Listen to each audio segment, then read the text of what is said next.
Hello and welcome to the latest episode of the PSG podcast. Today's guest you can see on November 20th at Sky Stadium, where they try and make her story by trying to get 10,000 a record crowd at Sky Stadium. You can buy your tickets through Ticketek and get them now to support the girls. Please welcome Captain Fantastic, Lily Alfeld. Oh, thank you for having me, guys. That was an awesome intro. Really sold it. Thank you so much for having me. Right. So, This is, just so you know, Lily, we're completely serious. Like, this is really cutting edge journalism. Like, we're right on the edge. You're just going to get the hard questions this morning, so just be prepared. I am. I've been very nervous for this all week. Go for it, Jonathan. Okay. Just before we start, I just need to do something. So just bear with me, caller. Just bear with me. And sorry, I just had to get that out of the system because, you know, it was like 12 months ago that the Knicks came out and said, hey, we're getting a women's team. And Lily, I believe you were the first signing, and that was like, oh my God, this is so cool. And then having watched you play for a whole season, this is pretty momentous for us. Like, we're just big fans of you and the way that you play. So I just wanted to get that out of the way nice and early. Oh, thank you. That honestly means so much. Yeah, I'm glad we've finally been able to tee this up. I know it's been a bit of time in making, but yeah, no, I'm really stoked to get to chat with you guys. You know, you guys were amazing last season, and all three of you, we could feel your support from over in Wollongong, and yeah, we, on behalf of our team, I can't thank you enough for all the support you've given us. Yeah, well, it wasn't just us. It was a whole Flight of the Knicks Facebook group. And, we couldn't be there, but we wanted just to generate conversation and interest and, fangirl, fanboy stuff. And we were just so proud of, you leading the team throughout last season. Yeah, no, thank you so much. Yeah, it was amazing to have that kind of backing. I think, we'd gone from playing games where, our parents are watching and maybe our friends, and, to all of a sudden have this huge community, backing us and sending us support. It was really quite overwhelming, but, we did feel that, and we really do appreciate it. So how would you describe yourself as a footballer in 3 words? What's your approach to football? I know, I was actually doing this question. I had watched your previous podcast, and I was like, oh, this is a tough one. Yeah, I'm not too sure. I'd like to think first and foremost I'm a team player. That's something I'd like to pride myself on, is, caring for my teammates and being there for my teammates. I'd like to think of myself as, quite brave on the field. And yeah, I don't know about the third one. Because I'm denied about this all last night. I'll help you out. I would So love that, please. When we spoke with Mackenzie Barry, she said that, quote, Lily is the loveliest person that I've ever met. Did you? I paid her to say that. I'm sorry. You're not lovely on the pitch, though. Yeah, no, I'd like to, when I step over that field, I almost have that white line fever. I'm a little bit more angry. A little bit more White intense. line fever. I love that. Yeah. So, okay. So just coming from that, so on the 4th of February 2022, the Knicks, you ladies played against Melbourne Victory. And you played 82 minutes of the game, and then the decision was made to sub you off, and Bree came on, which was a fantastic decision. What I would love to know is, in the season ahead, will we see the sideline swing? Will we see the substitute salsa from Lily Alfeld again, doing that woo on the sideline? Because that was one of the highlights of the season. Will we get to see that again? I mean, I hope so. To be fair, I had no idea, first of all, that I even did that. I had some wee girls that back in Wellington had watched that game, and they had I'd sent a message to our group chat saying, you know, what their highlight of the match was, and someone had said the goalkeeper dancing. And I was like, I never danced. I can't remember dancing. And then next thing you know, I see like this footage of this, of me having a little boogie on the sideline. But yeah, no, I absolutely hope so. I mean, that was an amazing moment for Bree. Obviously, she'd worked so hard and deserved it. You know, to get on that pitch, and I was just really, really happy and proud to kind of be there and get to witness her get that, you know, get her debut in the league. Cool. Denise. What was little Lily like? Like, were you a beast? Did you have that white line mania as well? Did that like come, or when did that? Just tell me about, you know, your little Lily and when Little that. Lily. Yeah. Yeah. I think I was quite a little fiery kid, as you know, a young kid. I think. Yeah, that red hair came out of me. I was quite aggressive. I think I got put in the goal. I don't know how old, maybe 9 or 10 or something. And then I think I just didn't really have that fear. I was quite brave and didn't mind diving at people's feet and, you know, putting my head in the way of a shot. So I think, you know, over time I probably less so. I think I've got more common sense about me now. But yeah, I think I definitely had that, but I was also a bit more shy on the field. And I think with time I kind of grew my confidence a little bit more to, you know, to be a bit more vocal, to be maybe a little more angry on the field, you know, a little bit more demanding. I'd like to think over the years I've grown a little bit, but I'm still more much the same person. I mean, because it literally is your job also to yell at people on the pitch. Like, yes. Like, what is, like, how far does that go to, like, is it the back line that only hears you? Is it the midfield? Like, how does that all work? And what are you saying to people? Yeah, it's really tough. I think last season was a very new challenge for me, I think, because I've always been quite vocal and quite happy to, you know, talk to my back line and direct. I mean, at the end of the day, it makes my job easier because I'm not facing those shots if the back four, you know, get it right. And so that, you know, that was quite an easy transition, taking that, and I guess to the role of captain. But then it's also now, I had to look a little bit further than that and try to, you know, communicate with people up the whole pitch. And then also it was that communication in terms of, you know, encouraging and finding ways to get the team through really tough situations. And I think, you know, I think back to I think it was our second game, and obviously we had an incredible first game, and we'd got that draw, and I think, you know, we were just running off this high, and then we had our second game, and it just all kind of came crashing down. We had a really tough game, and we found ourselves down quite a significant amount very quickly, and that was a really kind of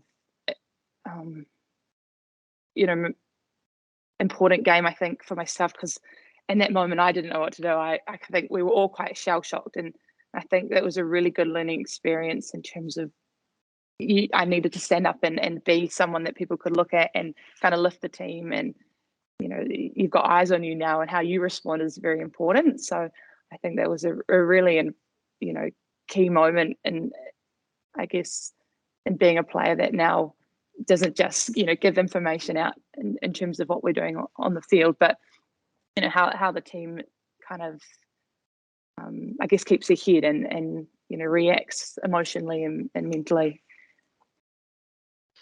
Yeah, we had this question, what's the role of a captain? But you seem to be kind of sliding right into it. Is there anything else you want to say on that?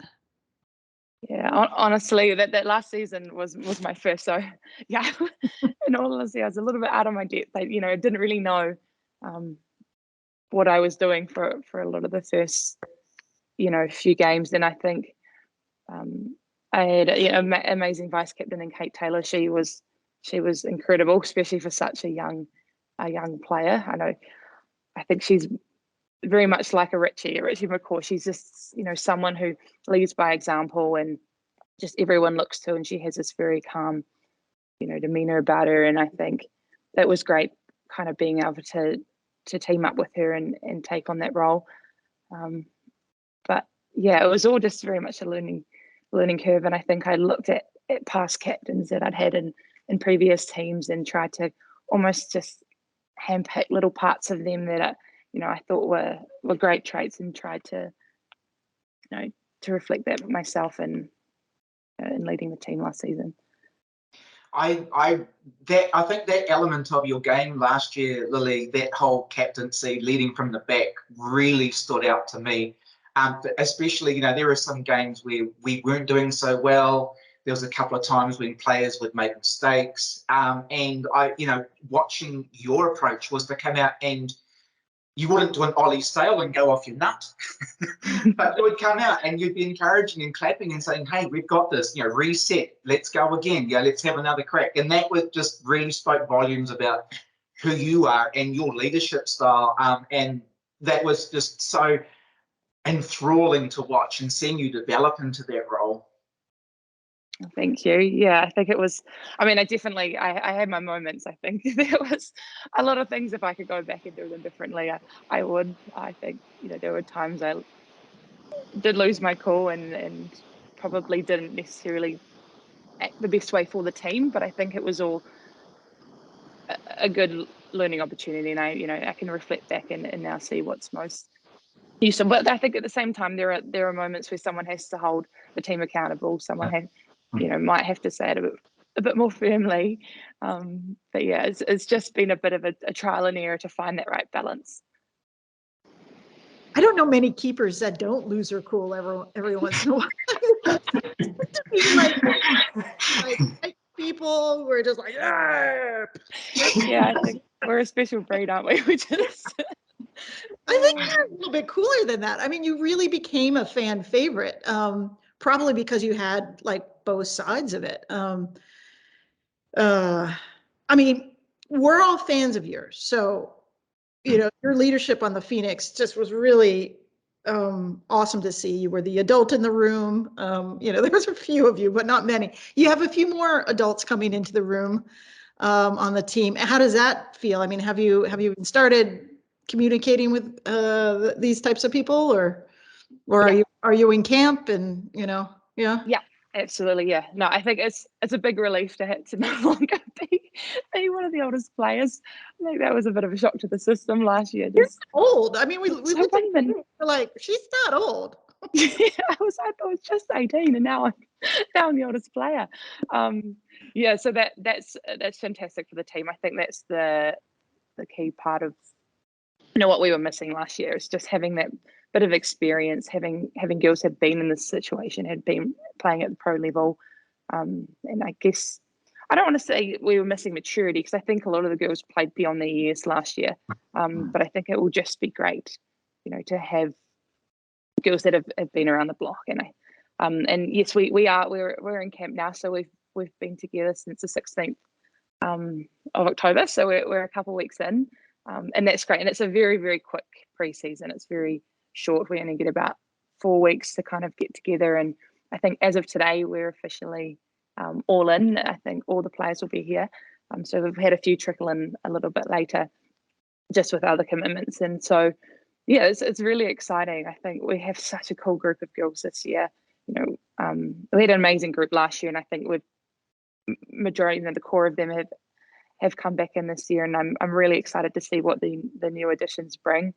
I think Nat and the staff have just done a remarkable job at picking girls that not only are amazing footballers, that really fit the culture, and that off the field they're a brilliant fit. So yeah, I'm extremely excited to see how we get on this season. Jonathan? Well, last week we spoke to Nat, and the question came up around, does she have a saying, or does she have a look that comes over her face, like when something's going on? And Nat was like, maybe a confused face. Have you seen anything from Nat where you're like, is there any signals or anything like where that, okay, that's not going so well? Or what's she like to work with as a coach? Nat's incredible. I generally cannot speak more highly of her. She's been amazing. I'm I'm so stoked for her to get this opportunity. I think obviously Gemma was brilliant last season, and I'm just stoked for her to get the chance to go over to Wales and, you know, go back home and take her career to that next level. But Nat's just awesome. She's got such a, you know, brilliant relationship with the girls, and I think I generally haven't met a coach, I think, who manages players so well. She's very, I think, articulate in the way she coaches and kind of adapts depending on the player. I think she's really good at managing the players and knowing what each individual needs. And I think she's very thoughtful and very reflective. And I think everyone is just stoked to see her and get this opportunity. And I think she's going to thrive. She, just even in the last 2 weeks, she's really kind of stepped up and I guess gone from that role of assistant to head coach. And and she's got that respect of everyone already. And I think 2 weeks ago we were in this room and we had our first meeting, and she presented what our plans were for the season and how it was going to look. And I think everyone just walked out of that meeting with a real confidence in what we're doing this season. And I think that's all credit to Nat and our staff. We have an amazing staff who have put in the prep to get us to this point. But I think they're just brilliant coaches that we have taking us forward. I think that's so important. You played in America. There's probably some screaming jerks there too. I just feel like the Phoenix have got it right as far as what they've offered so far around coaching. And what's my question around that? What is it like playing? Not that you've played for a bad coach, because all the coaches love you, I'm sure. But how is that different for someone when they play for a bad coach? That Yates report came out, and you probably at least took a glimpse at the first couple paragraphs at the horror of it. But why is, instead of you're playing for a great coach, why is playing for a bad coach damaging for some people?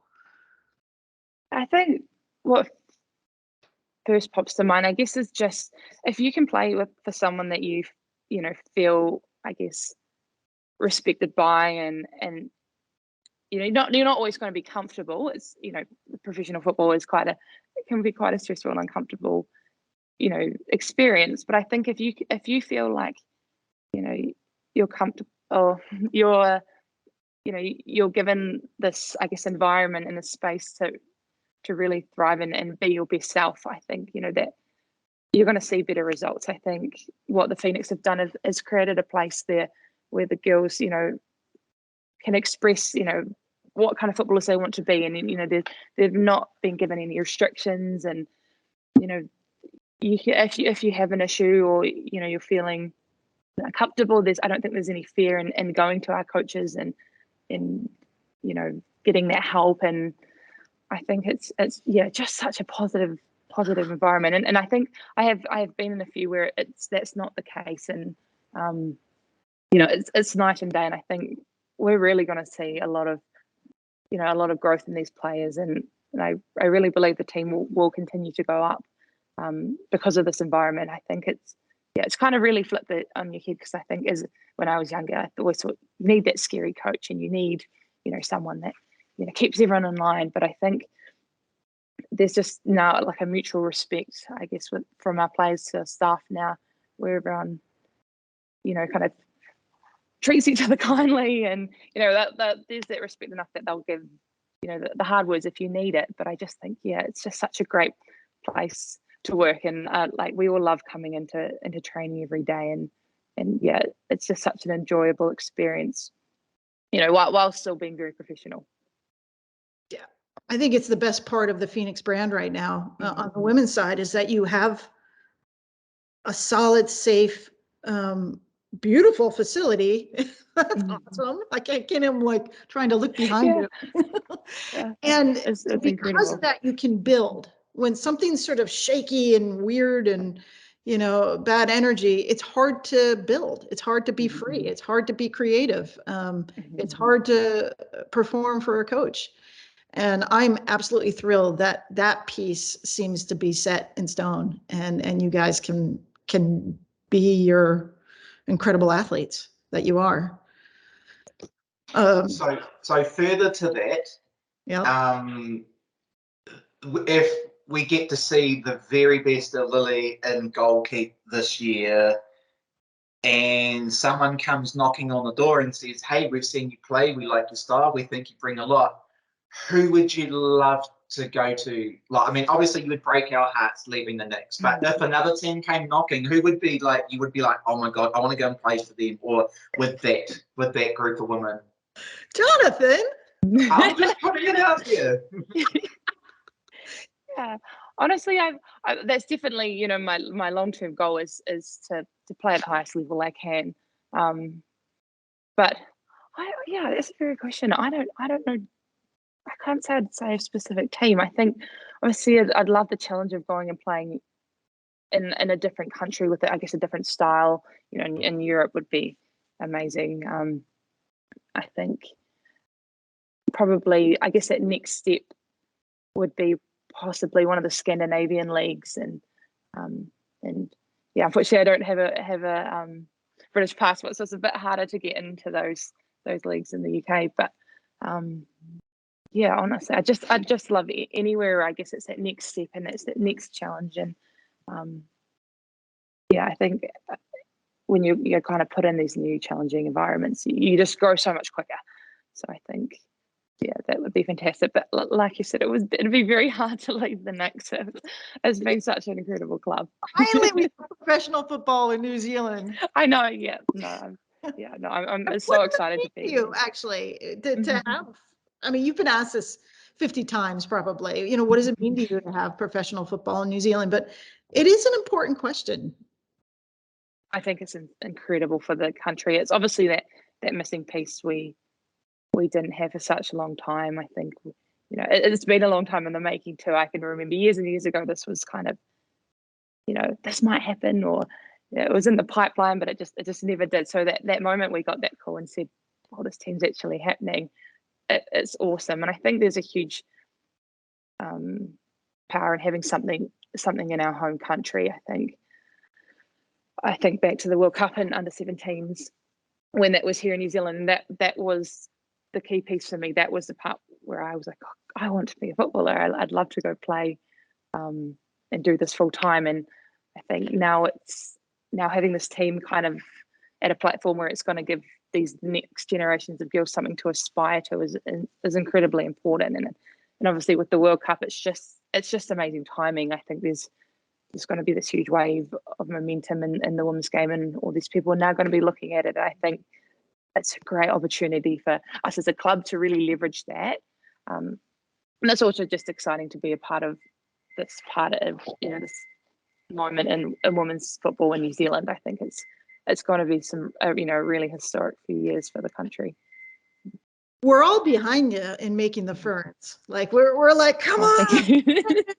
And I think, you know, your leadership and poise out there is a big plus.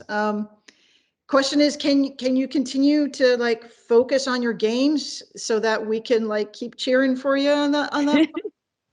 Yeah, absolutely. That's definitely my goal as well. I'd love to be able to do that. But there's some fantastic keepers in New Zealand. Obviously, there's some really real talent there, and those girls are obviously be like midfielders or something. Yeah, right. Yeah.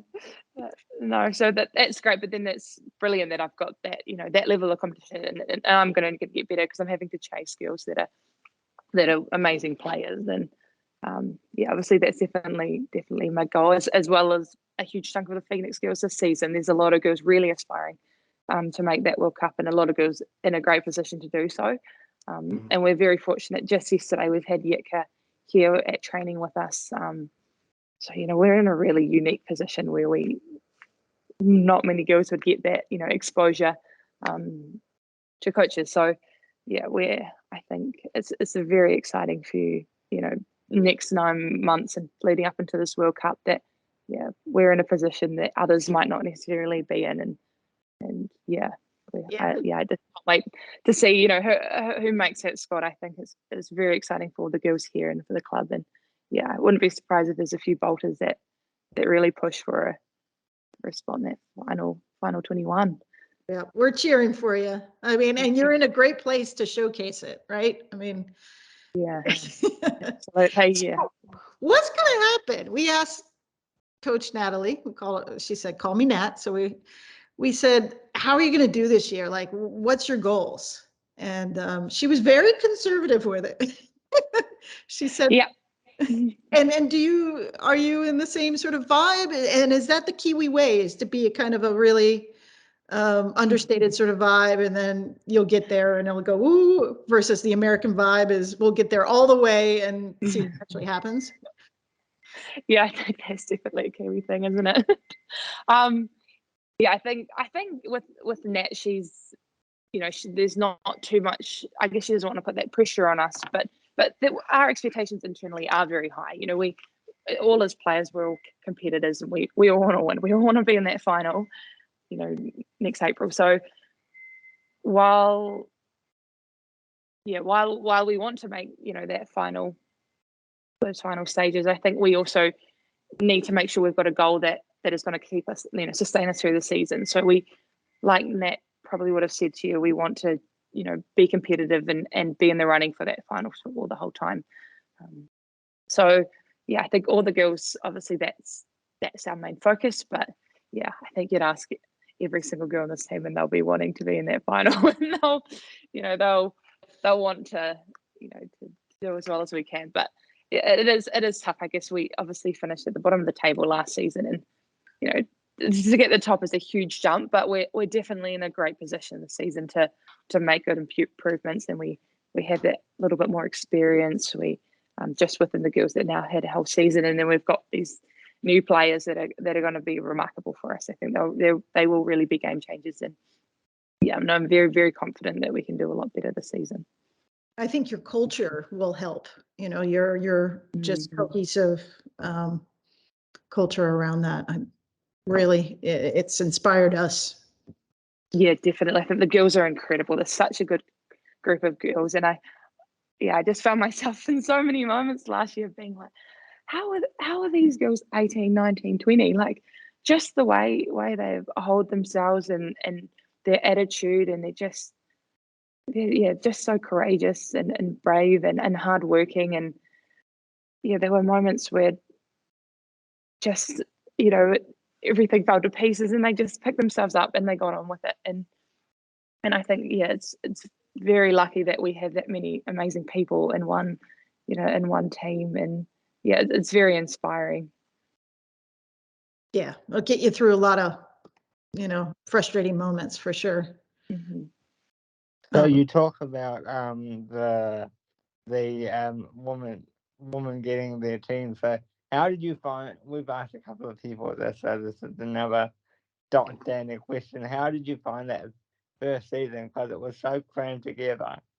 You only had 6-8 weeks to get an entire team together. So how has it been having that luxury, I guess you could say, to have a bit longer this time, to be able to, obviously you don't do this, but to be able to get those quality players, and not that the other team wasn't quality, but to get more quality into the team?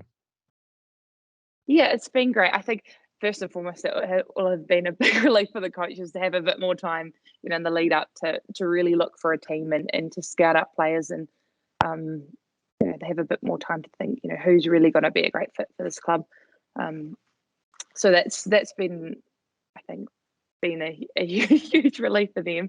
And then obviously as players, it's been a bit nicer to know, you know, have a bit more of a heads up. Obviously some girls are still late signings, but with, you know, just to know what the next few months are going to look like has been great. And yeah, we obviously had a bit of an off season. That's quite tough, not being together and only having a very short pre-season, but we had the luxury of a lot of girls are based in Auckland and a lot of girls are training together for the 20s. So, you know, there's a bit of, you can, you know, kind of carry some of the momentum from last season into this season. It's not just a complete stop for most, but Yeah, surprisingly, it's still it feels very short. Almost feels like we were together a little bit longer last season, even though, you know, we were put together very last minute.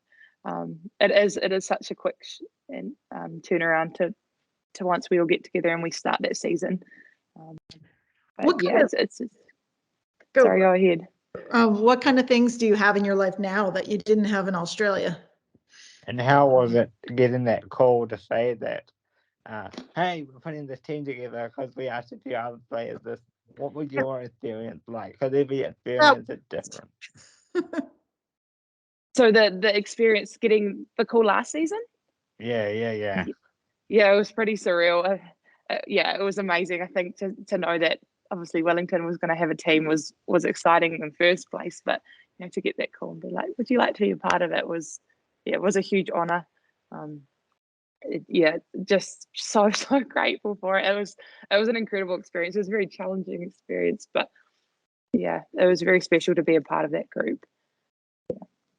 All right, now the other one. So now that you're in Wellington, what do you have in your life that you didn't have in Australia? We're actually living in a house this time, me and a couple of the girls. Obviously last year we were all in dorms, so yeah, that was a bit challenging. You didn't really have any balance, I think, which was, you know, we were with each other all the time and you couldn't really escape football. Even when you were out doing things that weren't football, that was just a little bit tough. And so it was compounded with COVID and the lockdowns, and we as a team chose to isolate a bit more than most of the public. And then, to be fair, the weather was quite shocking in Aussie last year, and we were stuck inside so much. So yeah, I think just having that little bit more freedom and a little bit more balance, and kind of being able to switch off from football, I think is a huge benefit mentally. But then just, I guess, having a facility like this where everything is in one place has just been amazing, and it's stunning here. I think you can see behind me this thing here is an interactive wall we get to play on. There's obviously an indoor pitch, outdoor pitches.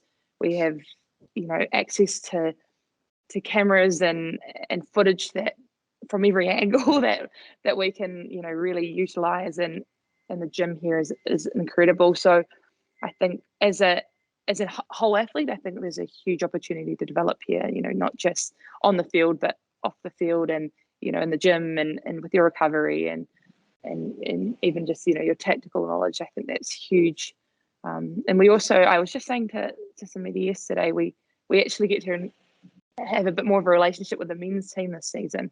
I think we didn't have really any of that last season. Obviously they were based in Sydney and we were in Wollongong. So that's been really cool to be, you know, right there with them. You know, we're passing each other in the gym and on the way to training, and just, I guess, to see guys who've been around the block and that have done this for years, and getting to chat to some of them and seeing how they've handled all these challenges that we are now facing. That's been, you know, hugely beneficial. And I think, yeah, it's really wonderful, and the club has been great, and, you know, kind of bringing our teams together and welcoming us in and making us, you know, feel like we are equals with the men, which is, I think, is great. I think in a lot of clubs that wouldn't necessarily be the case. So yeah, it's been really positive to see. So we're going to start to bring this plane back into land, and it's been a fantastic chat so far.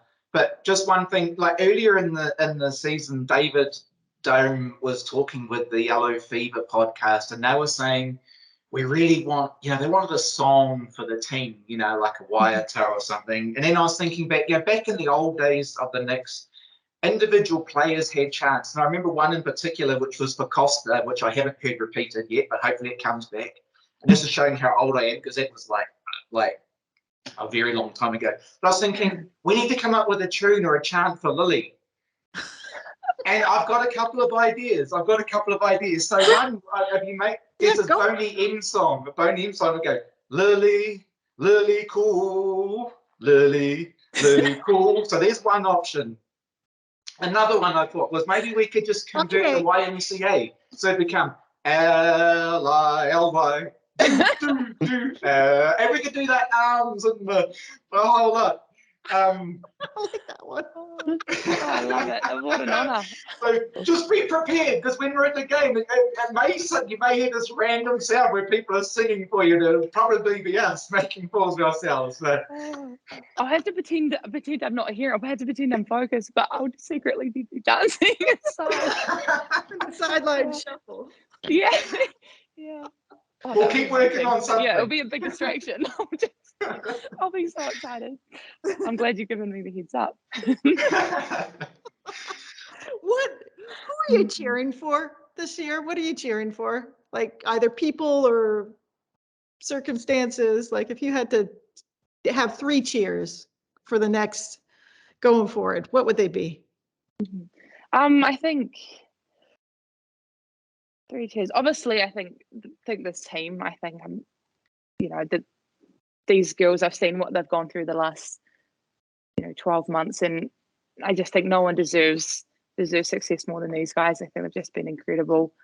I think to extend that further, I think the women's game in New Zealand, I think is such an exciting time, and I really hope that we take advantage of and leverage this opportunity. I think within New Zealand, we don't know what's about to hit us, and it's going to be huge. And so, I'd really love to see the game, I guess, leverage and progress in the way we've seen other women's sports in New Zealand kind of jump drastically in the last few years. And then I just have this. I'd say Nat. I'm really stoked for Nat, and I we all back her, and I can't wait to see what she's going to do with this opportunity this season. Nice. Brilliant. Anything else from anyone else? I mean, I have crazy questions. It is October 28th. The 31st is in a few days. Did you ever dress up for Halloween? I actually did a lot as a kid. My mum was a huge loves her arts and crafts and made incredible costumes. I remember one year I went as a NASA rocket, and the next I went as a Titanic. Me and my cousin, I was the front end, he was the back end of the Titanic. But I haven't done that in a few years. And obviously when I was in the States for college, it was a bit more dressed up. But we were even talking as a team, maybe we have a dress up gym session or something where we all put on a couple of outfits. Cute. Awesome. Do you ever miss Gumbo? You went to LSU. I did go to LSU. Yep. So I do. I love Gumbo. Yeah, I miss the crawfish too. Oh yeah. That was a pretty cool. So I guess it was a bit of always a party when they brought out the crawfish, the big canoe full of crawfish, and that was an incredible experience. Yeah, we're gonna have to have a good tailgate going into, maybe we'll go hunting for some crawfish. I think there might be some like we'll go find some, and it'll be like Lily stew. That would be awesome. Yeah. I'm sure our parents would love to get out tailgate beforehand. So we'll be at that first game, so hopefully we can all have a party before tailgate. I know. I can't wait to meet everyone who we've kind of had these interactions with online and person at the first game. Yeah, we're doing our best to get there, so hopefully it'll all come together. Oh, brilliant! Thank you. So as we close, we talked about the facility earlier. So with this is one of our last standard questions.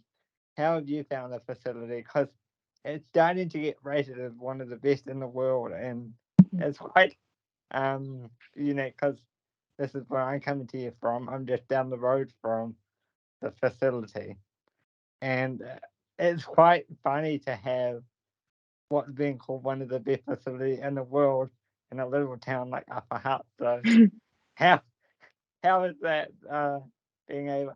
You talked about it earlier, but just elaborate how good in your opinion is it? Because other players are giving their opinion. What your experience? Yeah, I think it's nothing. Nothing in New Zealand compares to this.